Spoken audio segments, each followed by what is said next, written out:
Hello and welcome to Bawal banking classes. आज हम लोग CIB पेपर 4 न्यू सिलेबस के अकॉर्डिंग जो कर रहे हैं, मतलब banking regulation and business laws में मॉड्यूल सी के यूनिट 9 करेंगे। इसमें हम लोग जो अन्य प्रोविजंस हैं सर्विस एक्ट से रिलेटेड उसके बारे में बात करेंगे। Before moving on, I request you to please pause the video and go through the copyright disclaimer that this video is for educational purposes only. Also I request you to please subscribe to your YouTube channel that is Bawal banking classes. तो ये जो provision है SARFAESI act के, इसमें section 31 में बताया गया है कि किन किन चीज़ों पर ही एप्लीकेबल नहीं है। पहली चीज़ तो इंडियन कॉन्ट्रैक्ट एक्ट 1872 और सेल्स ऑफ गुड्स एक्ट 1930 के हिसाब से अगर कोई लीन है किसी गुड्स पर, किसी पैसे पर, किसी भी आइटम पर, तो फिर उसके लिए ये एप्लीकेबल सरफेसी एक्ट नहीं होगा। जो भी सेक्शन 172 इंडियन कॉन्ट्रैक्ट एक्ट का है, उसमें अगर कोई मूवेबल गुड्स के ऊपर प्लेज है तो उस पर भी एप्लीकेबल ये नहीं होगा। कोई सिक्योरिटी इंटरेस्ट यदि कोई किसी वेसल या किसी उस पर है जो कि मर्चेंट शिपिंग, वेसल का मतलब क्या होता है? वेसल का मतलब बेसिकली होता है शिप, जहाज, ठीक है। तो मर्चेंट शिपिंग एक्ट के अंतर्गत है किसी वेसल के ऊपर कोई, वो भी वेसल भी मूवेबल प्रॉपर्टी में आएगा, उस पर कोई सिक्योरिटी इंटरेस्ट अगर एक्ट बना हुआ है तो भी उस पर ये एप्लीकेबल सरफेसी नहीं होगा। कोई conditional cell, hire purchase, lease agreement होगा, उस पर भी एप्लीकेबल नहीं होगा। सेल्स ऑफ गुड्स के अंतर्गत अगर सेक्शन 47 में कुछ चीज़ कवर हुई तो उस पर एप्लीकेबल नहीं होगा। कोई भी अटैचमेंट का लिए अगर है जो कि सिविल प्रोसीजर कोड के अकॉर्डिंग किया गया तो उस पर एप्लीकेबल ही नहीं हो सकता।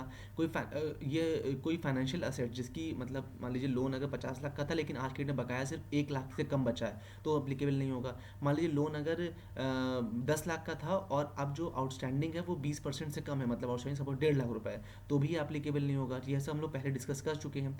जो भी एग्रीकल्चर लैंड है उस पर भी सिक्योर ये सरफेसी एक्ट एप्लीकेबल नहीं होगा। अगर क्या क्या प्रोटेक्शन मिलती है गुड फेथ में, ये बात करी गई प्रोटेक्शन के रिलेटेड जो भी ऑफिसर्स हैं उनके लिए। RBI के, सेंट्रल रजिस्ट्री के, या जो सिक्योर्ड क्रेडिटर मतलब बैंक या फाइनेंशियल इंस्टीट्यूशन है उनके जो भी ऑफिसर्स इस काम को करेंगे, भाई 13(2) 13(4) ये सब नोटिस करने के लिए कोई ऑफिसर होगा ना, या आगे जो एक्शन लेंगे रिकवरी के लिए जब प्रदर्शन लेने के लिए, तो उन एक्शंस में जो भी ऑफिसर्स लोग या इन्वॉल्व होंगे उनको प्रोटेक्शन दिया जाता है अब सेंट्रल गवर्नमेंट कि उनके ऊपर कोई भी सूट, कोई एक्शन, कोई लीगल एक्शन नहीं ले सकता है। कौन? बोरोवर। अदरवाइज तो वो अपना काम ही नहीं कर पाएंगे, तो इसलिए उनको ये प्रोटेक्शन दी जाती है। ऑफेंसेस बाय कंपनीज का इसमें डिस्कस किया है सेक्शन 33। तो एक्ट जो है सेक्शन 33 जो सर्फेसी एक्ट का, उसमें बताया गया है कि कोई भी कंपनी मतलब कोई कंपनी का कोई मतलब जो बोरोवर है उसके बारे में बात हो रही है, बोरोवर का कोई ऑफिसर या जो भी उनका डायरेक्टर हो या उनका MD हो, जो भी चीज़ों में इन्वॉल्व है, अगर वो कोई भी गलती करते हैं, एज ए कंपनी वो गलती करेंगे लेकिन माना वो इंडिविजुअल पे जाएगा, तो उनके लिए जो भी एक्शन होंगे वो सेक्शन 33 में सारे दिए गए हैं कि उनको पनिशमेंट मिल सकती है, उनको जेल हो सकती है, प्रोसिक्यूट किया जाते हैं या क्या पेनल्टीज होंगी, वो सब ठीक है। ये भी कहा गया है कि जो भी ऑफेंस ये लोग करेंगे वो मतलब उसको प्रूव करने से पहले ड्यू डिलिजेंस एक्सरसाइज करी जाएगी जिससे कि किसी भी तरह की कोई गलती ना हो। जो भी इसमें पर्सन कंसर्न होगा वो इंडिविजुअली पनिशेबल भी किया जाएगा, ठीक है। जो भी डायरेक्टर या ऑफिसर जो कंपनी के जो भी इन्वॉल्व होंगे, अगर उन्हें कोई गलती मिलती है तो उसके लिए पनिशमेंट दी जाएगी, मतलब जो भी एक्ट में सेक्शन 33 में सब डिटेल में दिया गया है। यहाँ इंडिविजुअल से मतलब कहा गया कोई पार्टनरशिप फर्म हो, कंपनीज जो भी कंपनीज एक्ट के अंतर्गत बनी हो, या फिर कोई प्रोप्राइटरशिप हो, सभी उसके लिए लायबल होंगे।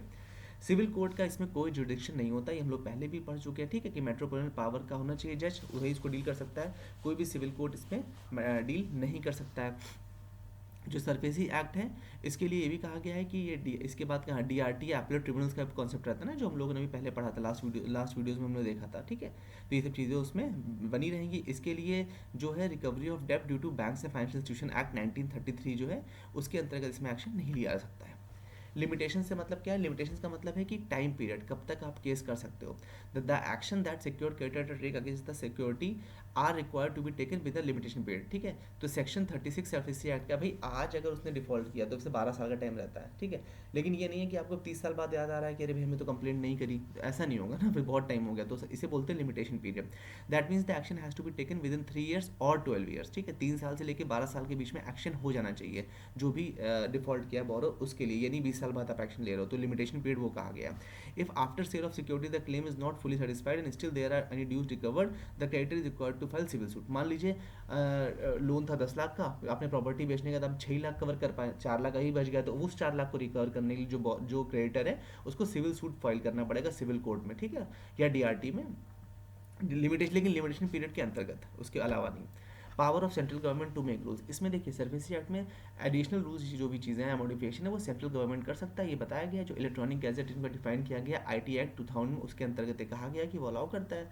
बस ये कहा गया कि इसकी वैलिडिटी जो है दोनों हाउसेज यानी लोअर हाउस और अपर हाउस दोनों में होनी चाहिए, ठीक है, राज्यसभा हाउस उसमें कहा गया है। लेकिन सेंट्रल गवर्नमेंट की बात करेगी, स्टेट गवर्नमेंट की बात नहीं करेगी, तभी मॉडिफिकेशन हो जाएगा जब सेंट्रल गवर्नमेंट चाहेगी तब, तो वो जिसमें आएगा रूल्स में लिख करके आ जाएगा। With this, we have come to end of this chapter. I hope you like the session. In case of any doubt, please feel free to ask in the comment section. Do like, share, subscribe. Thank you so much for your valuable time.